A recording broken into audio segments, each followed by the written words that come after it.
You're listening to the 49 Carats Podcast, a 49ers Goldmine production with Stephanie Sanchez.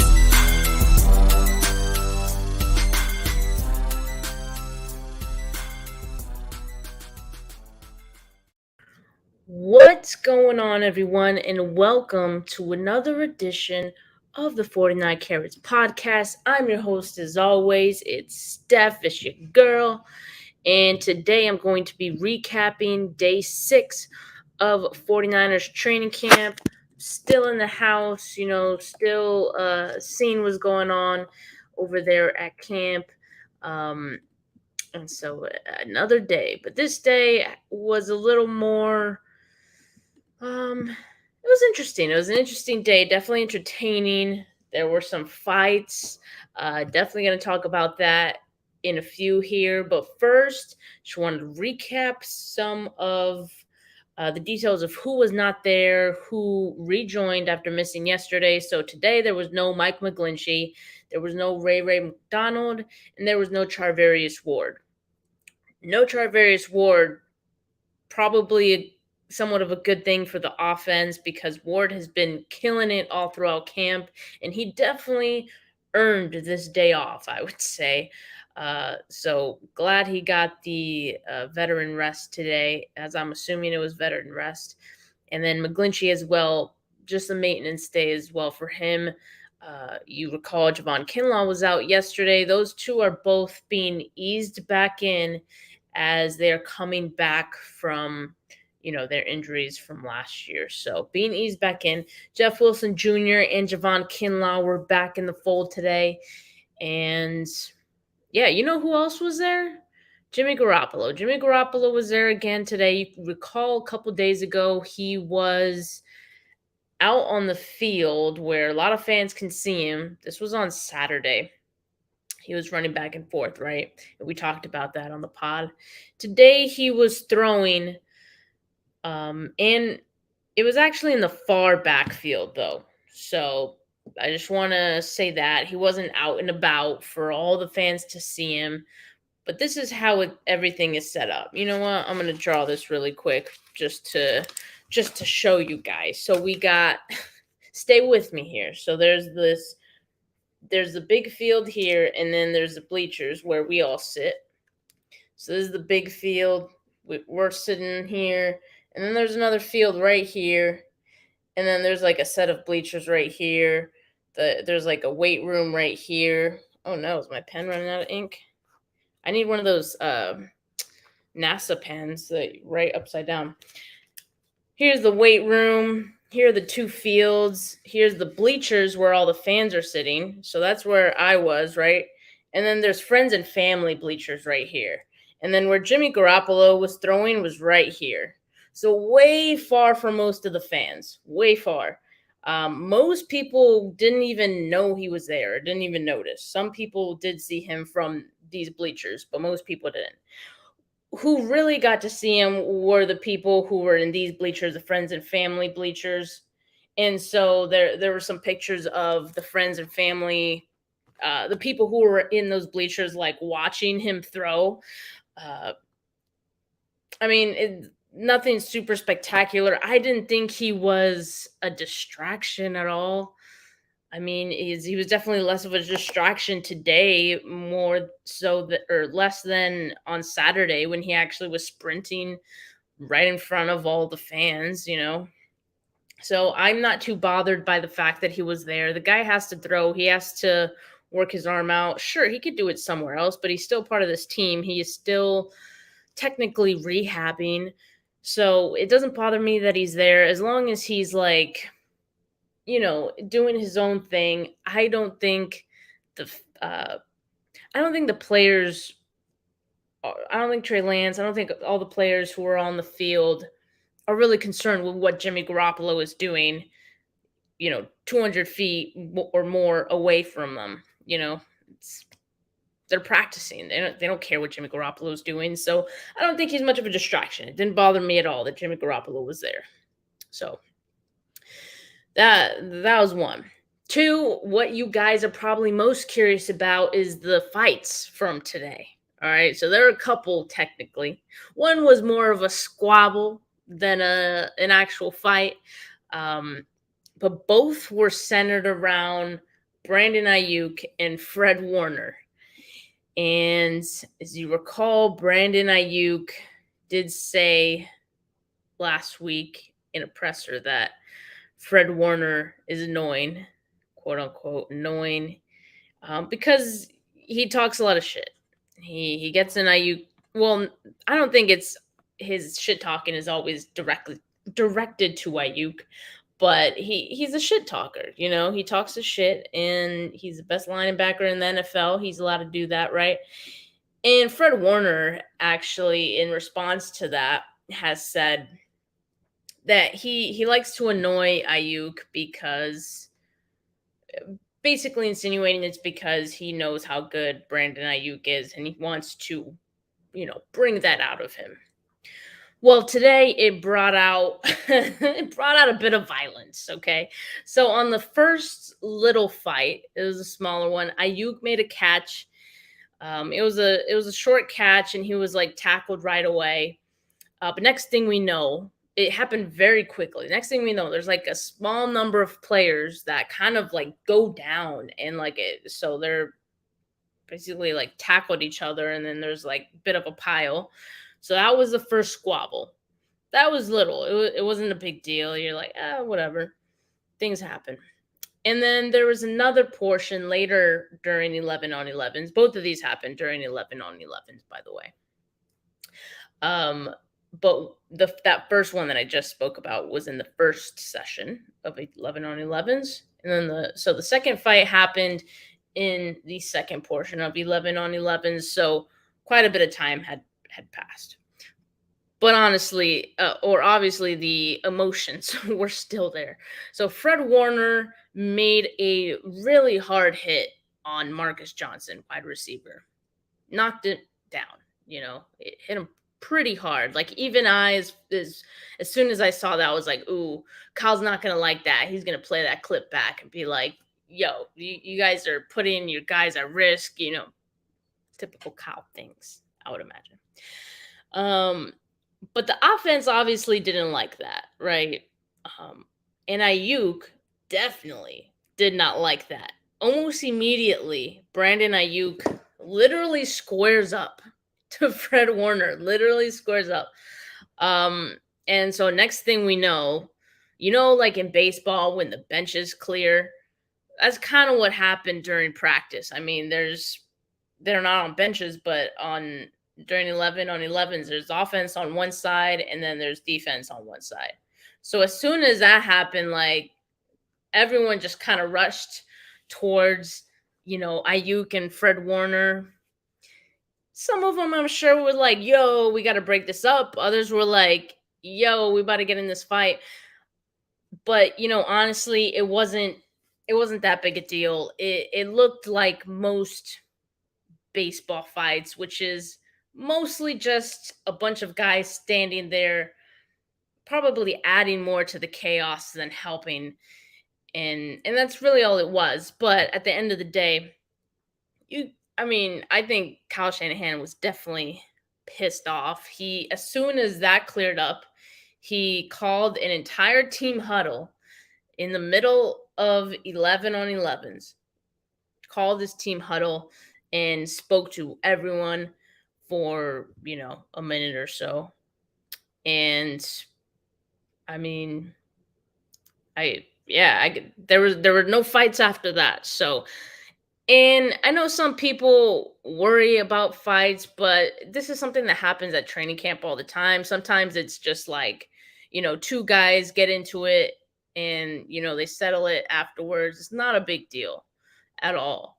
These guys are sick of playing against each other, to be honest. If I would have to guess, that's always the case. They're ready to hit someone. Fred Warner is a baller. He's a guy who wants to hit someone. You've seen Fred Warner play. He's just itching to hit someone, but he can't really take that out on his own guys.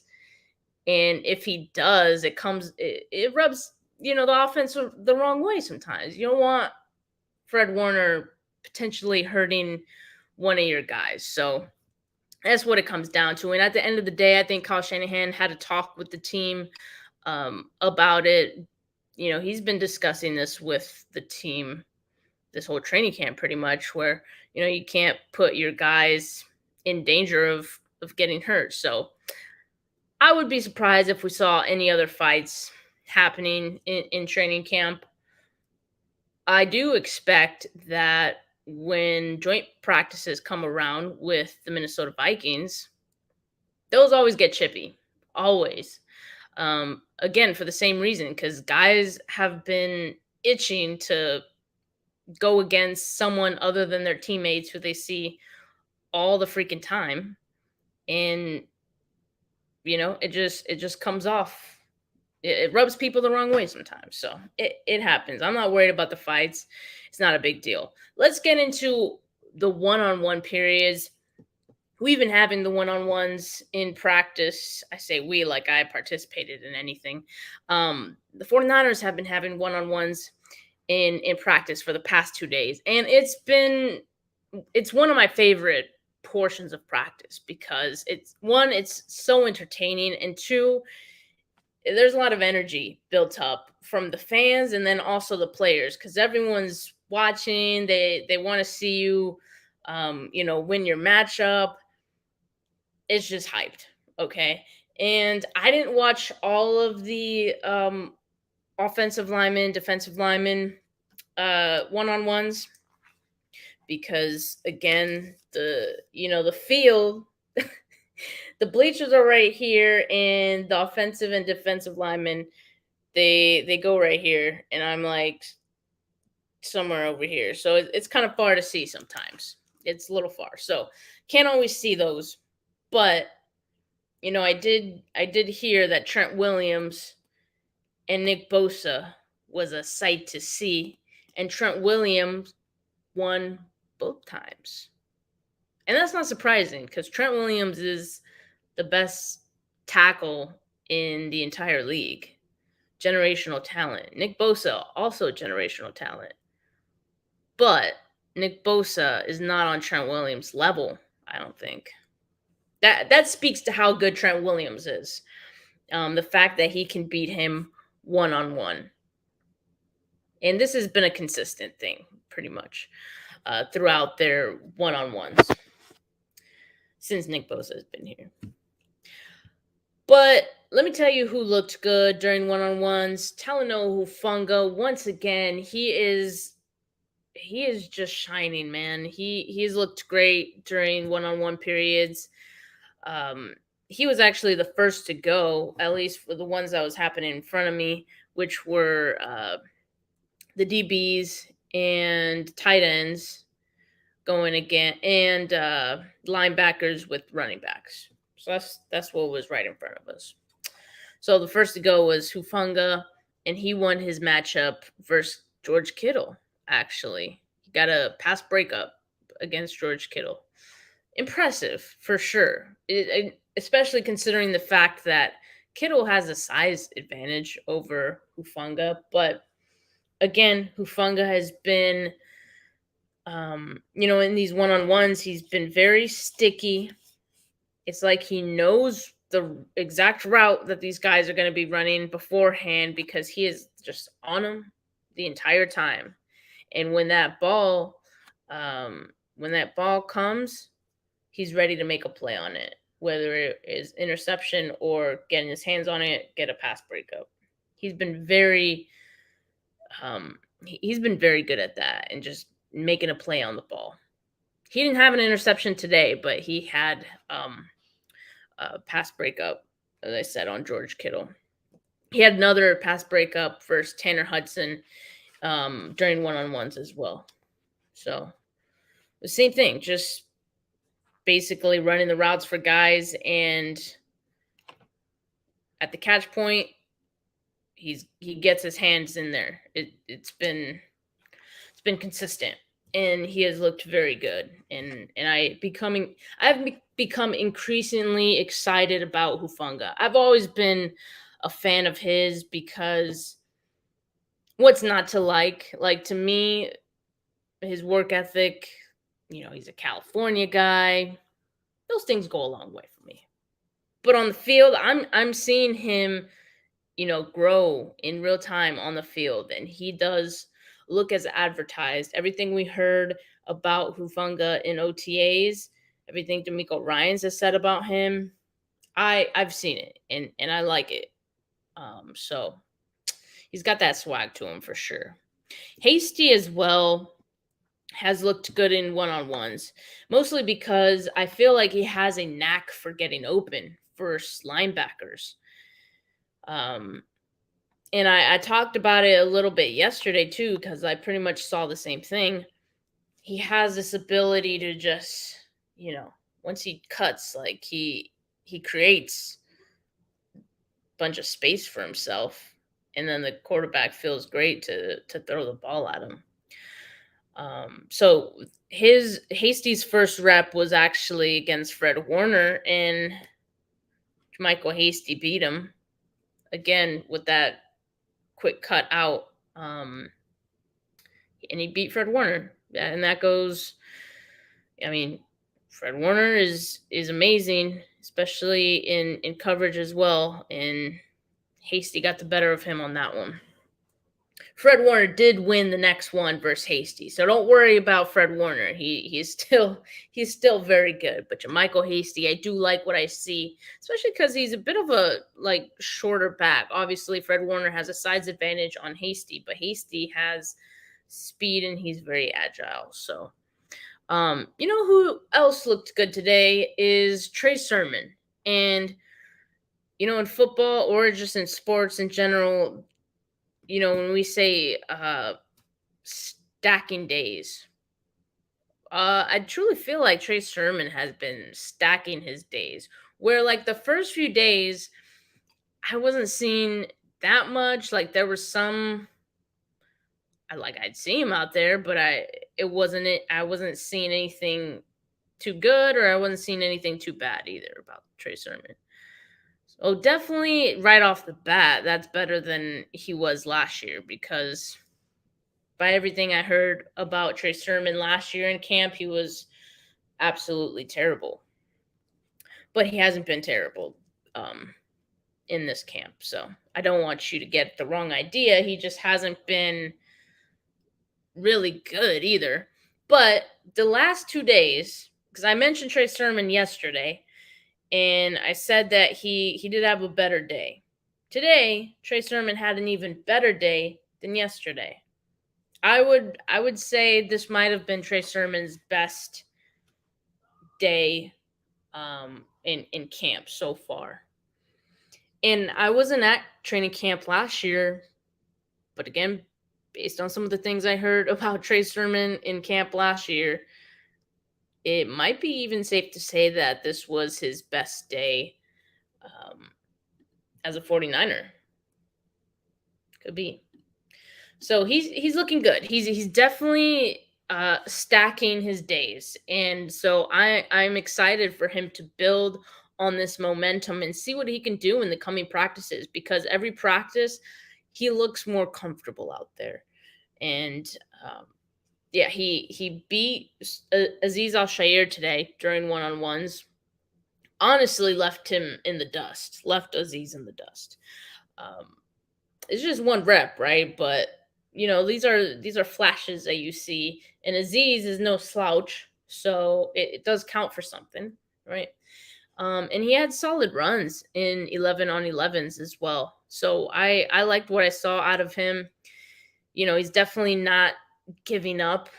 When you have some tough practices or ones that aren't your best, it's easy to get down on yourself and stay in that mediocre tier, or just cruising where you're not really improving or doing anything. But Sermon has definitely turned it around these last couple practices. So again, excited to see what he's able to build on tomorrow, because I think he there's potential that he can improve even tomorrow. So Trey Sermon, someone I'm keeping an eye on tomorrow. Let's see, a couple other.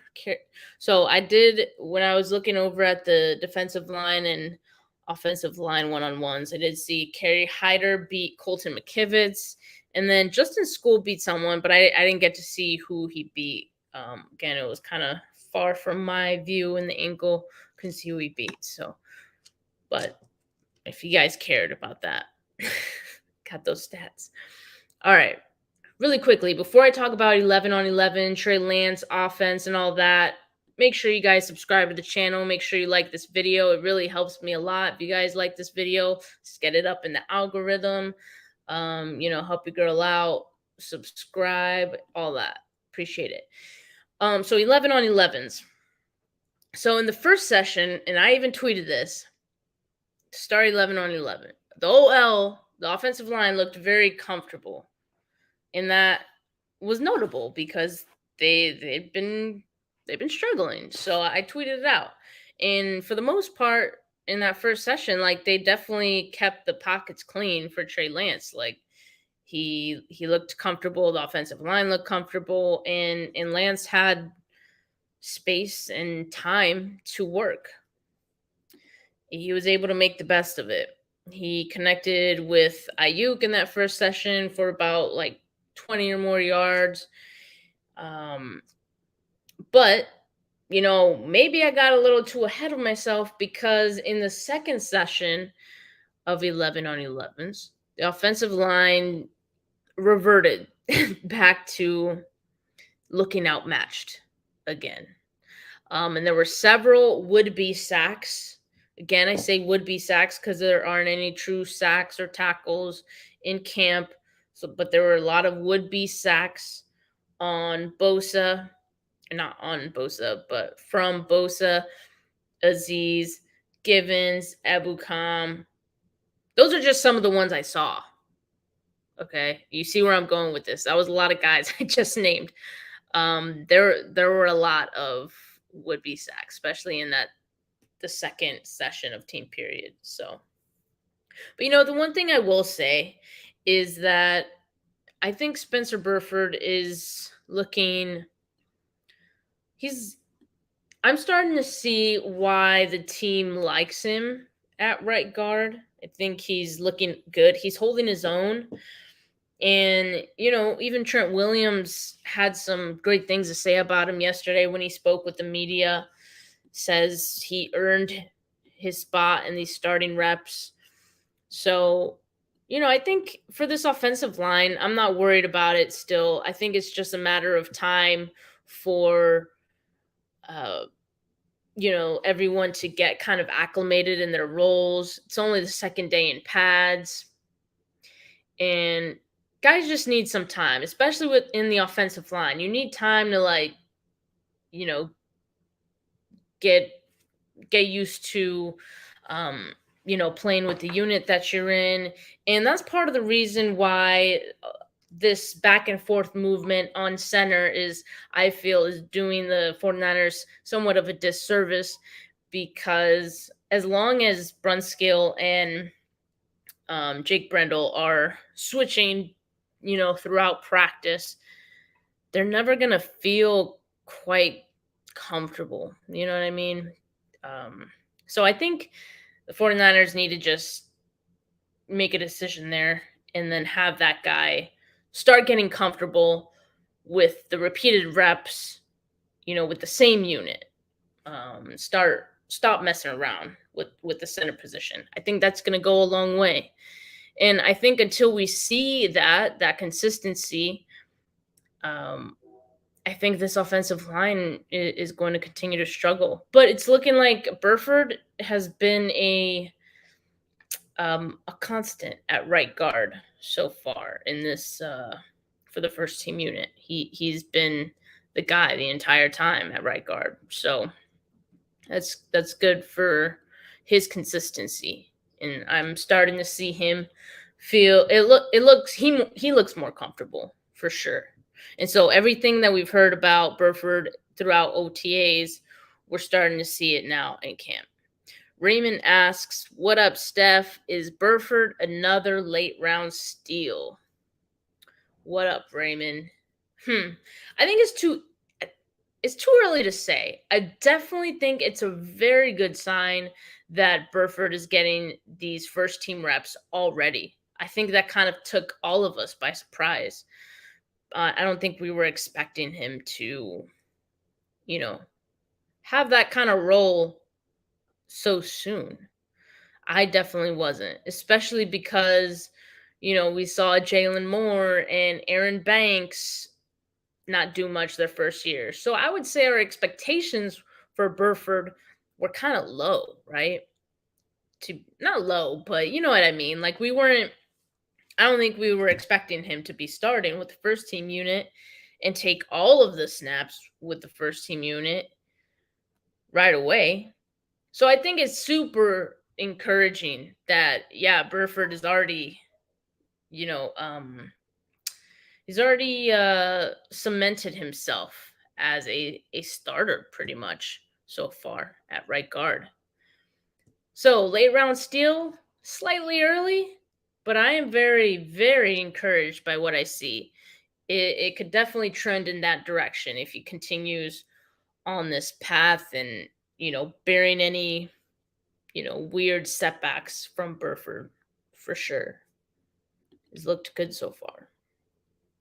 So he's looked good, and it's frustrating, like when the offensive line starts looking good in one period and then, they kind of revert back to allowing a bunch of pressures because Trey Lance, when he had time to throw, when he had that clean pocket, he was working. He looked comfortable.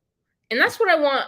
That's the Trey Lance I want to see for selfish reasons, right? Because I'm at practice. I want to see fireworks. I want to see what he can do. At the same time, I understand he is going against probably the best defense in the league. And this is great practice for him. It's great to have this type of experience, even if it's tough, because anything after that should feel a lot easier. What's going on, Mariah? Raymond says, right, I think it speaks volumes that Burford is getting starting reps compared to last year's draft picks along the O-line. Yeah, for sure. And, speaking of those guys, though, Aaron Banks is, getting work with the first team unit as well. So he's out there now. So they don't look, there's a lot of talk, if a player does not perform to people's expectations in their very first year, the word bust starts to come out. And that's so premature because it's their first year. Like, come on now. So I'm glad that, Aaron Banks and Jalen Moore are getting some more time.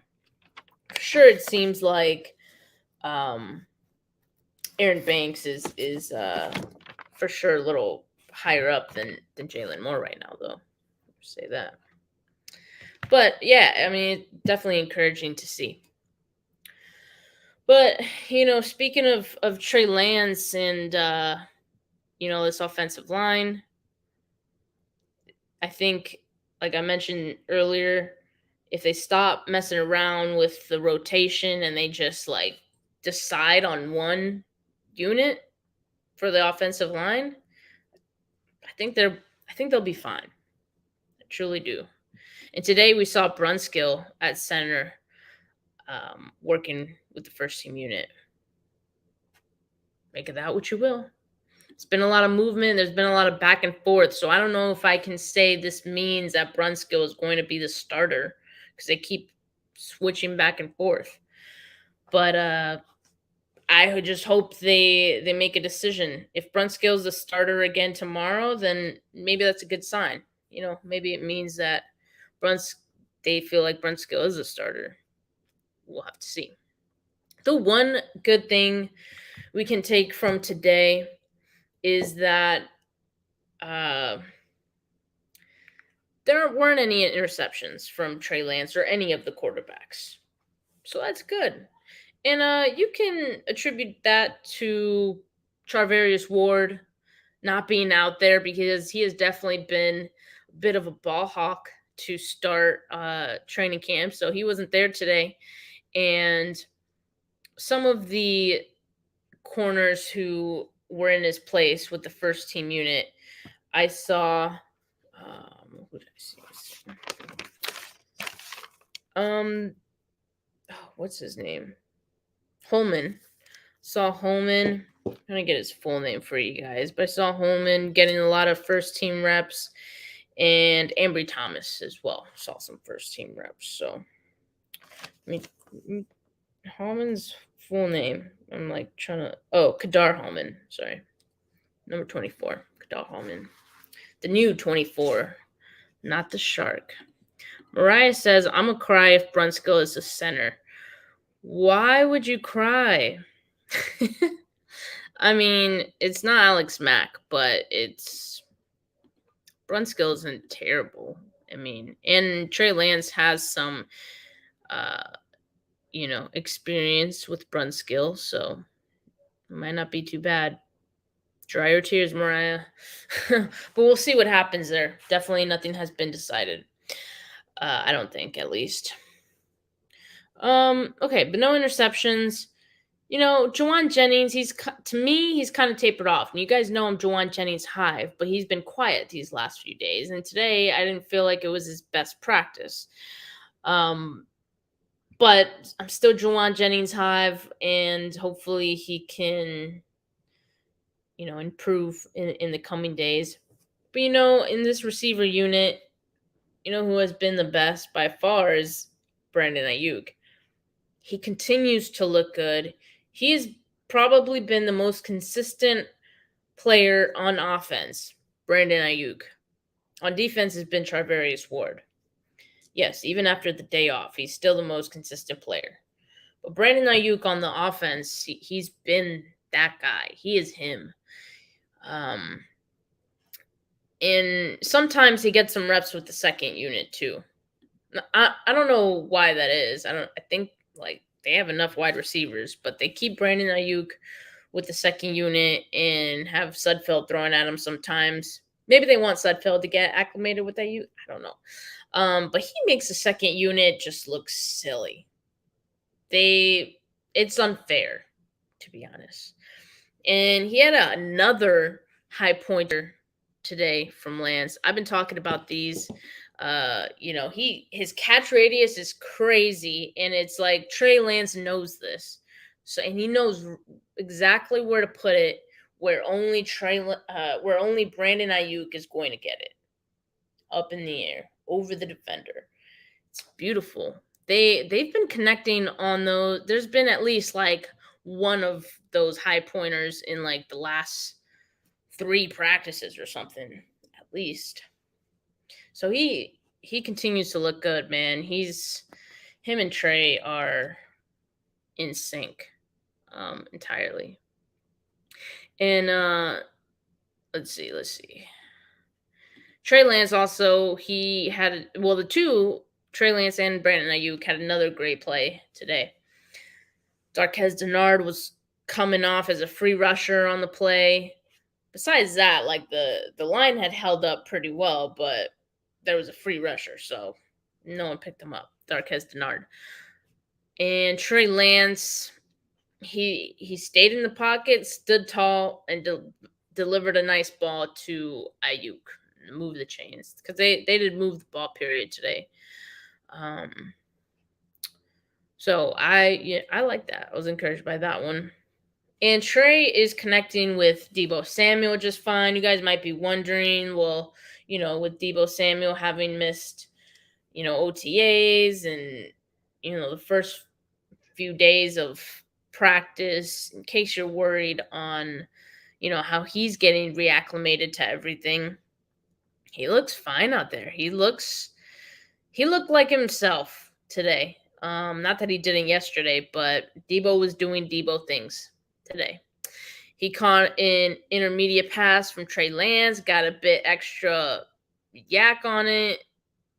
It's just Deebo things. That the kind of catch that we saw to Debo many, many times last season. And so it's good to see Trey Lance connecting on those, because I really think that one, and throughout this camp, when there's a lot of pressure and you want to get the ball out quickly, throws like that are going to be the ones that will bail Trey Lance out, get the ball out quickly. Debo running the slant. I like it. So those two are connecting just fine. And I think as time goes on, during camp, we'll continue to see that chemistry grow between those two. And on that same play that I was talking about, where Debo Samuel caught that intermediate pass, Brandon Eyuk had cooked Ambry Thomas, because Ambry Thomas was getting some reps with the ones in team period because Charvarius Ward wasn't there. So Ambry got some time with the ones. He has no business being there, in my opinion. He got absolutely cooked by Brandon Eyuk. And that's not the first time he's been cooked by him. At this point, Eyuk has fried him, burned him. That's how much he's cooking him. All right, let me get to some of these comments real quick. All right, so Mariah, she dropped her reasoning as to why she's going to cry if Brunskill goes to center. She says, because he was terrible last time he played center. I'm scared for Trey's life. I don't think he was that bad. I really don't. I mean, Jake Brendel is largely an unknown, so there's that. At least Brunskill has, played with this offense. He has played with Trey Lance before, so that can help there, because of timing of snaps and all of that goes into playing center. So Mariah also says, I love that we have a quarterback to take advantage of the GOAT that is BA. Yep, I totally agree. And I said yesterday in the live that Brandon Eyuk, I feel like, is a quarterback's receiver. Like, he is such a quarterback-friendly receiver. Any quarterback will be lucky to have Brandon Eyuk. And so I'm glad that Trey Lance worked out with him this offseason, and I'm really glad that they have a really strong connection. Raymond asks, what's your opinion on the type of defense D'Amico is deploying? Less zone, more man, anything that stands out? I honestly, I don't know if I'm the best person to answer this question. I don't think I can answer this one. So I'm going to have a guest on one of these days, and we'll get back to you on that. Less zone? Or I'll pay more attention to it tomorrow in camp. How about that? And I'll give you an update. Nothing really that stands out. I mean, it seems, I want to say it's more man, because the corners have been really good, and they can hold their own by themselves just fine. So I want to say more man, but not too sure. If you guys hear barking shortly, forgive me. I am at my sister's house. I'm staying with her while I'm going to camp. She got 2 Chihuahuas, and they like to bark, so forgive that. Mariah says, I'm not happy with Brendel either. I wish they would have addressed the center position. Yeah, I mean, I know a lot of people are not quite happy, but at the same time, as I've been saying, I think we just need to see the 49ers stop messing around, just choose one guy, have him get extended reps at center, and see what that guy can do. Because that guy is just bound to get more comfortable the more reps that he gets with the rest of the first team unit. So, do you guys hear that barking? It's ridiculous. It's ridiculous. It's because my sister's just getting home. Yeah, you hear that. Feisty ones out there. But yeah, those are my thoughts on the offensive line. And but I want to talk about another receiver really quick, because I think this guy had probably one of his best days. No, actually, it was his best day. Danny Gray. Danny Gray looked fantastic today. He had 5 catches total, and he really seems to have chemistry with Nate Sudfeld from everything that I've seen. They're in sync in terms of, the timing, and Sudfeld seems to have a really good feel for Danny Gray's speed, which is always like kind of a big deal when it comes to these guys that are, speedsters. Sometimes there are quarterbacks who can never really get the timing right, and they'll like underthrow or overthrow him. Sudfeld, though, he's got it down with Danny Gray. So I don't know if they've done like extra work together, or if this chemistry has just blossomed through OTAs until now, but they are they've been connecting really well. And today they connected on 2 deep passes. In both were against Ambry Thomas.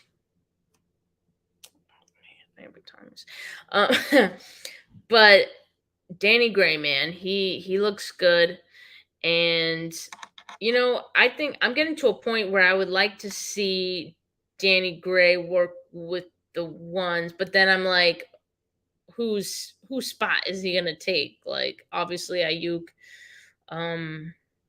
Debo, and Jennings are our first team unit ahead of him. So I don't know. Maybe if Eyuk or Debo gets a day off or something, or even Juwan Jennings, if any of those guys get a day off, I'd like to see at least like at least a few snaps of Danny Gray with the first team unit. And not just snaps. I want Danny Gray to get the ball. I want Trey Lance throwing him the ball more, because based on what I've seen, I like what I see. He could beat guys. And granted, it's Ambry Thomas, but still, I like what I see. Raymond says, nice, because everyone talked about Gray getting clamped by Jay Ward yesterday. Jimmy Ward he's going to put clamps on a lot of people. Jimmy Ward is a pro, man, and he's been in the league a really long time. And, Danny Gray, as fast as he is, I'm not surprised that Jimmy Ward had his number yesterday, but Danny Gray looks good, though. I definitely like him. Mariah asks, has Lenore looked better than Ambry? Absolutely. Yes. By a lot, I would say.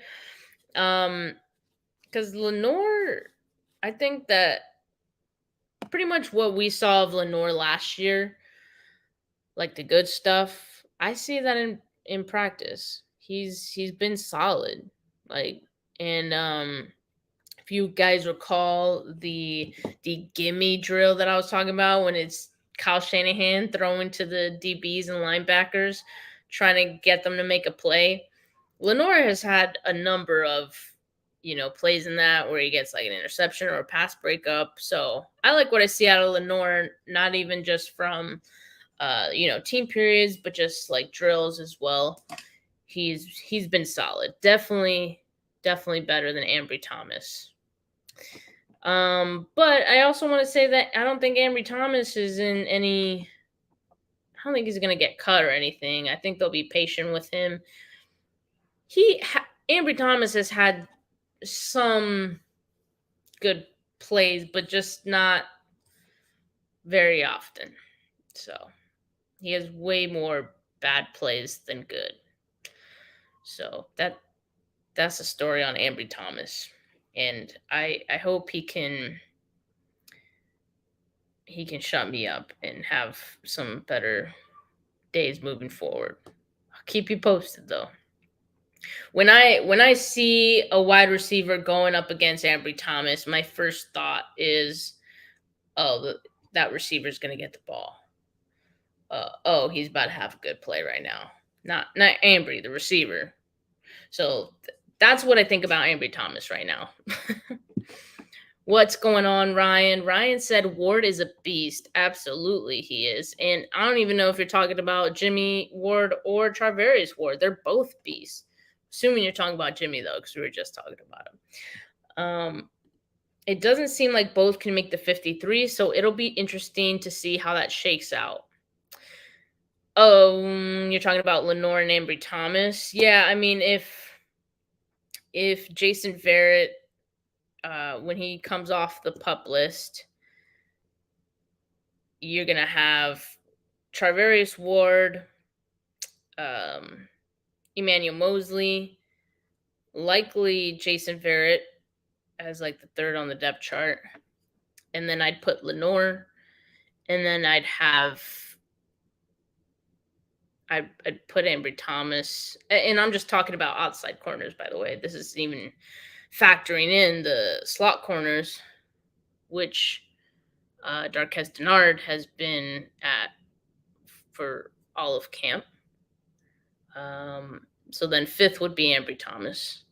And yeah, that doesn't even count the slot, which I'm assuming they would only keep one slot or keep a guy who can do slot and maybe another position like Dante Johnson. Dante Johnson is in the mix as well. I know a lot of people aren't fans of Dante Johnson, but he is still part of this team, and I don't think he is as terrible as all of you make him out to be. So I see him potentially making this roster as well. But at the same time, it's a tradition as old as time, the 49ers cutting Dante Johnson at the cut to 53 and then signing him back at some point in the season. Tale as old as time. So maybe we'll see that again. Who knows? But I really don't think that this team is ready to give up on Ambry Thomas. So I would be a little surprised if they did cut him and he didn't make the 53. Just off of that alone. It's his second year, so they're going to continue working at it with him, so we'll see. Ryan Johnson, he says, sorry I'm late. Did you talk about TDP? How is he looking? I am glad that you brought TDP up because he was actually going to be my next point of discussion. TDP, if you guys watched or listened to the episode yesterday, or it might have been another episode, but I said TDP, he's been quiet. Like I hadn't heard much about TDP, which isn't like a good thing. Really, like he wasn't making a lot of noise in 11 on 11s. Not really having like any spectacular plays. And I was actually talking about it with, I was sitting around other of the content creators and I was like, yeah, like TDP has been quiet. And then shortly after that, he kind of shut me up. Like he had a good day, TDP did. I would say that this was his best day of camp so far as well. He had a few good runs during 11 on 11s. And again, I will say that it's hard to really evaluate the running backs. It's harder to evaluate the running backs when there isn't any true tackling because they're just tackling with their arms and the running backs just keep on running. Because of course they're not going to go down when someone's arm is in front of them. So it's hard to get an idea of, what would really be a tackle in a real life situation or not when it comes to the running backs. But given that, I still felt that TDP had a good day. Certainly, he was one of the running backs that shined today, as well as Trey Sermon, who I talked about a little bit ago. Trey Sermon also had a good day. Trey Sermon is stacking his days. He's now so yesterday I would have said that Trey Sermon, I did say that he had a better day. Today, he had an even better day than yesterday. So he is stacking his days. And that's always a good thing to see. He looks more comfortable. Jordan Mason is another guy who continues to look the part. This guy does not look like an undrafted free agent. In fact, it kind of reminds me, not the running style, but just like, career path. It reminds me of Jermichael Hasty, the way that Hasty was an undrafted free agent, but when we saw him in camp and preseason, he kind of blew everyone away, and we were really wanting him to make the roster. That's kind of what Jordan Mason. That's like the arc that Jordan Mason is following right now. So it'll be interesting to see what this team does with Jordan Mason. It's going to be tough because they have a lot of wide receivers. They have a lot of running backs, and you can't keep them all. So the fact that Jordan Mason was an undrafted free agent makes him the easier guy to cut, but at the same time, you always run that risk of someone else picking him up, especially if he looks good during preseason. There's been a lot of noise on Jordan Mason within 49ers land, but it's really during preseason when other teams get a look at your guys that, those guys become in danger of getting picked up by another team if you end up cutting them. So Jordan Mason would definitely fall into that category, and he has looked really good. So I personally hope that they don't cut him, but at the same time, totally aware of the fact that they have a lot of running backs already. So there might need to be a tough decision there. So, but on TDP, he did have one play running up the middle and the inside. He trucked someone, and I didn't see who he trucked, but he demolished that guy. He ran right through him. And so great to see from TDP. I hope that he can stack his days like Trey Sermon has the past 2 days, and hopefully tomorrow is an even better day for Pierce. So we'll see. What's going on, Tanya? She said, "Hi, Steph. Just started watching your show, and great job. I appreciate it so much. Glad to have you here." And quick reminder to everyone watching, make sure you subscribe to the channel, like this video. Let's get up in the algorithm. Let's go. I appreciate it. All right. Couple other questions to get to here. Is Womack holding his own? Womack he's been fine. He's gotten some time at slot. I think that was a few days ago where they had him at first team slot corner. And that was somewhat short-lived. I don't think it was because he was terrible at it. I think they just wanted to get a look at him with a different group of guys. I'm not sure, but he's been fine. I don't know if he'll make the roster just because one, I was just bringing up the fact that this team has so many. They're kind of stacked at corner, at least at the top, right? The great group of guys, and they probably only keep one slot corner, which up to this point it's been Darqueze Dennard. So I don't think that's, I kind of feel like Samuel Womack won't make the 53, but that's not as much of a reflection of him, just the fact that the DBs are so deep right now. And Raymond also says Dante is the second most versatile DB we have. Yeah, absolutely. And he can even get some linebacker snaps if you're in a real pickle. And he could be an emergency linebacker. We've seen it. Dante is fine, man. People overreact. He's a veteran. He's not a perfect guy, because if he would, he'd be up on the depth chart. He probably wouldn't be on the 49ers. Someone else would have picked him up. But he's perfectly fine. Let's leave Dante Johnson alone, okay? No Dante Johnson slander. Mariah says, also, every live I get requests to have you back on, so let's do something soon. Yes, absolutely. In fact, if you guys are watching, check out Mariah's channel. She puts out some great work. And I've been on the show before, and it looks like I'm going to have to go back on. So go ahead and subscribe to her channel. All right, one last thing before I head out of here, and it's such a it's funny because I saved this to the end, and it's probably the least significant bit of information that I'm going to give to you. But I always pay attention to this because the 49ers have lacked in this department for pretty much the whole time that Kyle Shanahan has been here, the special teams unit, right? Punt drills. I pay attention to this stuff, and it may not mean much right now, but you never know. I think we're getting some insight on who can potentially be the punt returner.